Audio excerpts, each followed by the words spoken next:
First letter రాసిన వాడి గురించి చెప్తున్నా. Insta, WhatsApp, Facebook, Twitter, Snapchat ఇవన్నీ ఉండగా తను లవ్ లెటర్ రాసి ఇచ్చాడంటే తను ఫోన్లో నిబ్బ అయ్యే ఉండాలి.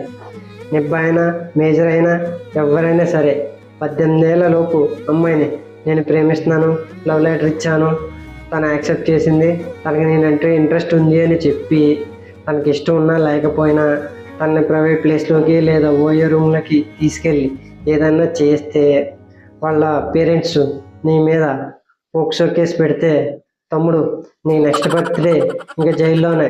వివరాలకు వెళ్తే ఒక మదర్ అడుగుతున్నారు, మా అమ్మాయి 10th కంప్లీట్ అయింది, తన బుక్స్లో లవ్ లెటర్ కనిపించింది, ఈ ఏజ్లో లవ్ అంటే తన కాలేజ్కి ఎలా పంపాలి అని. ఇక లెటర్ తనకి తెలియకుండా బుక్లో ఎవరైనా పెట్టారా లేదా తను తెలిసి దాచుకుందా అన్న విషయం తెలుసుకోవాలి. అలా కాదని తనని కొట్టినా తిట్టినా తను ఏదైనా చేసుకునే ప్రమాదం ఉంది.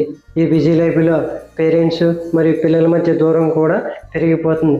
ఆ సమయంలో బయట వ్యక్తుల మాయమాటలు నమ్మి వారు చూపించే ప్రేమ నిజమైన ప్రేమ అనుకుని మోసపోతున్నారు. తను ప్రస్తుతం ఈ ఆలోచన నుంచి బయటపడాలి అంటే తనకు కావాల్సినవి కొనిస్తూ తనకి ఇష్టమైన ప్లేసెస్కి తీసుకెళ్తూ అమ్మమ్మ నానమ్మల ఇళ్ళకి తీసుకెళ్తూ అక్కడ వాళ్ళు చూపించే ప్రేమానురాగాలు ఆప్యాయతలను వాళ్ళకి తెలియచేస్తూ అదే సమయంలో బయట వ్యక్తులు చేసే మోసాలు ప్రస్తుతం రోజుల్లో జరుగుతున్న వాటి గురించి వివరిస్తే అమ్మాయిలో ఎంతో కొంత మార్పు వస్తుంది.